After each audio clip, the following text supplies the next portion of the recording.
Ndabasuhuje. Dore abagabo 10 b'abagome babayeho mu mateka y'isi kuva yaremwa. Ku mwanya wa mbere turahasanga Adolf Hitler. Adolf Hitler yabayeho kuva mu mwaka w'1889 kugeza mu mwaka w'1945. Akaba yarayoboye Ubudage kuva mu mwaka w'1933 kugeza mu mwaka w'1945. Adolf Hitler niwe munyagitugu mu banyagitugu bose babayeho waruzi ubwenge ndetse akagira n'udushya. Adolf Hitler niwe wagize uruhare rukomeye mu iyicwa ry'Abayahudi ndetse no mu ntambara ya kabiri y'isi. Uyu mugabo yizeraga ko Abayahudi ari umuzi w'ibibazo byose, nuko afata umugambi wo kubarimbura burundu bagashira ku isi. Ibikorwa bye bya kigome byatwaye ubuzima bw'abantu barenga miliyoni 50. Hitler yapfuye yiyahuye ku itariki ya 30 z'ukwa kane mu mwaka w'1995. Ku mwanya wa kabiri mu bagabo b'abagome babayeho kuri iyi si turahasanga Joseph Stalin. Joseph Stalin yabayeho hagati y'umwaka w'1878 kugeza mu mwaka w'1953. Yari umunyagitugu wa Leta Zunze Ubumwe z'Abasoviyeti kuva mu mwaka w'1922 kugeza apfuye mu mwaka w'1953. Akiri umwana yari umujura kabuhariwe ndetse yica n'abantu. Mu myaka yose 30 yamaze ku butegetsi yayoboranye ihohotera rikabije ndetse abikamo abantu ikintu cy'ubwoba. Ibyemezo bye byatumye habaho iyicwa ry'abantu babarirwa mu mamiliyoni. Usibye kwica abanzi be, yicaga n'imiryango y'abantu babaga ari inshuti ze. Ku butegetsi bwe abagore b'Abadage barenga miliyoni 1.5 bafashwe ku ngufu. Habarwa ko Joseph Stalin yaba yarishe abantu barenga miliyoni 20. Akaba yarapfuye mu mwaka w'1953 yishwe n'indwara ya stroke. Ku mwanya wa gatatu mu bagabo b'abagome babayeho ku isi turahasanga Vlad the Impaler. Vlad the Impaler yarazwi cyane ku izina rya Vlad Dracula. Uyu mugabo azwi cyane ku bikorwa bibi kandi bigayitse yakoreye ku baturage ba Wallachia. Akaba yarahayoboye nk'igikomangoma kuva mu mwaka w'1948 kugeza mu mwaka w'1962. Yishe byibura 20% by'abaturage bose bari batuye mu gace ka Wallachia. Yakoze ubugome bw'indengakamere kugeza ubwo yamanikaga abantu akajya anyuza igiti cyangwa inkoni mu kibuno paka ihingutse mu kanwa. Hari inyandiko yo mu Budage ivuga ko yafataga abana akabotsa mu muriro ubundi akabwira abanyina babo kubarya. Nanone kandi bivugwa ko yakataga amabere y'abagore ubundi agategeka abagabo babo kuyarya. Ku mwanya wa kane turahasanga Pol Pot. Uyu mugabo akaba yarabayeho kuva mu mwaka w'1925 kugeza mu mwaka w'1998. Pol Pot akaba yari umuyobozi w'itsinda ry'impinduramatwara rya Cambodge, rikaba ryo ryateguye jenoside yabaye muri Cambodge. Pol Pot kuri we yumvaga yasenya umuco wose w'abatuye Cambodge kugira ngo atangize ingoma ye. Birashoboka cyane ko Pol Pot ari we muntu mu mateka wategetse mu buryo bweruye ko hakorwa jenoside mu gihugu cye. Ku buyobozi bwe nka minisitiri w'intebe kuva mu mwaka w'1976 kugeza mu mwaka w'1979, amahame ye yatumye hatakara ubuzima bw'abantu bugera kuri miliyoni 2, bakaba bari bagize 25% by'abaturage b'igihugu cyose. Yakundaga kubika imitwe y'abantu bishwe. Ku mwanya wa gatanu turahasanga Saddam Hussein. Saddam Hussein yabayeho kuva mu mwaka w'1937 kugeza mu mwaka wa 2006.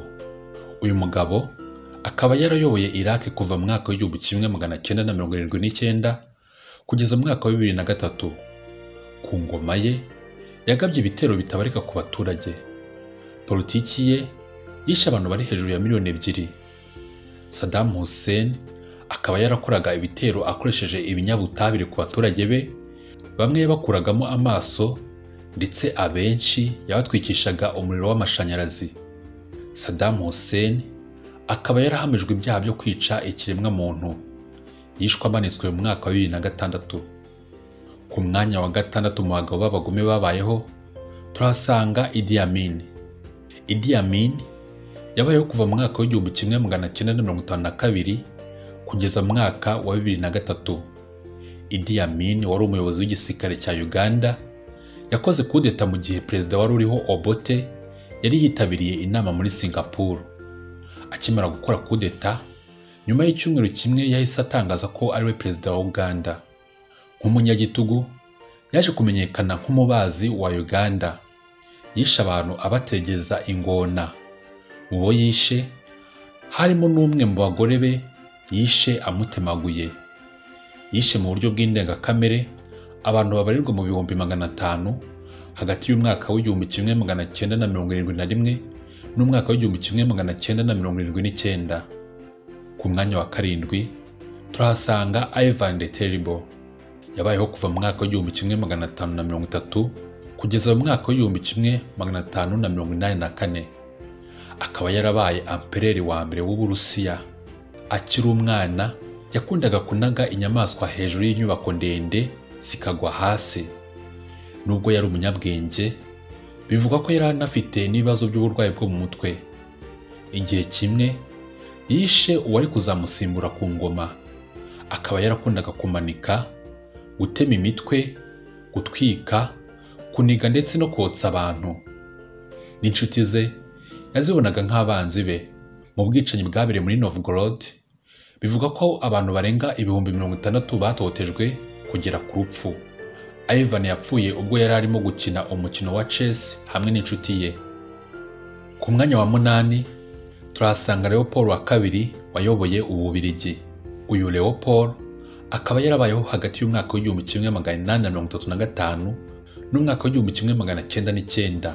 Igihe yari umwami w'Ububiligi, yayoboye Kongo, ikaba yararutaga Ububiligi inshuro 76 zose. Yumvishije isi yose gutuma yizera ko yari agiye gufasha Kongo. Ariko ku ngoma ye, hagati y'umwaka w'igihumbi kimwe magana 885 n'umwaka w'igihumbi kimwe magana 909, igihugu cyari kiyobowe mu bwoba bukabije. Abarenga 500,000 bishwe n'indwara, mu gihe abenshi bishwe n'inzara. Leopold wa kabiri akaba yarishe abanyekongo barenga 10,000,000, bakaba bari 50% by'abaturage bose bari bagize Kongo. Ibi byose yabikoze kugira ngo abone amafaranga menshi ndetse no kugira ngo akomeze kugira imbaraga. Ku mwanya wa 9 turahasanga Kim wa kabiri Sung, wabayeho kuva mu mwaka w'igihumbi kimwe magana 912 kugeza mu mwaka w'igihumbi kimwe magana 994, ndetse n'umwana we Kim Kong Il wabayeho kuva mu mwaka w'igihumbi kimwe magana 941 kugeza mu mwaka wa 2011. Kim Jong Sung yari umunyagitugu wa Korea y'Amajyaruguru kuva mu mwaka w'igihumbi kimwe magana 948 kugeza mu mwaka w'igihumbi kimwe magana 972. Yatangije intambara ya Korea, intambara yishe abantu bagera kuri 3,000,000 z'Abanyakoreya. Abaturage ba Korea bahatiwe kumusenga. Umuhungu we Kim Jong Il yakomeje nk'ibyo se yakoze nyuma y'urupfu rwe. Ku mwanya wa 10 mu bagabo b'abagome babayeho mu mateka y'isi turahasanga uwitwa Nero, wabayeho kuva muri 37 kugeza muri 68. Nero yakoze ibintu bibi bikomeye mu bwami bw'Abaromani. Yatwitse umujyi wa Roma, yica abaturage ibihumbi n'ibihumbi, ndetse adasize n'abo mu muryango we. Abantu baratwitswe, abandi baranigwa, abandi bagirwa ibitambo, ndetse abandi baramanikwa ku buyobozi bwe. Bivugwa ko ari we watangije umuriro ukomeye watwitse umujyi wa Roma, ariko yabishyize ku bakristu, nuko bituma bicwa bikomeye. Nero yafashijwe kwiyahura nyuma yo kumenya ko ubwigomeke bwe bwari bugiye gutsindwa. Mwakoze cyane. Uyu munsi twavuze ku bagabo 10 b'abagome babayeho mu mateka y'isi. Iki kiganiro mukaba mwagikurikiranaga kuri channel yitwa Ibigezweho Updates. Naho utaha.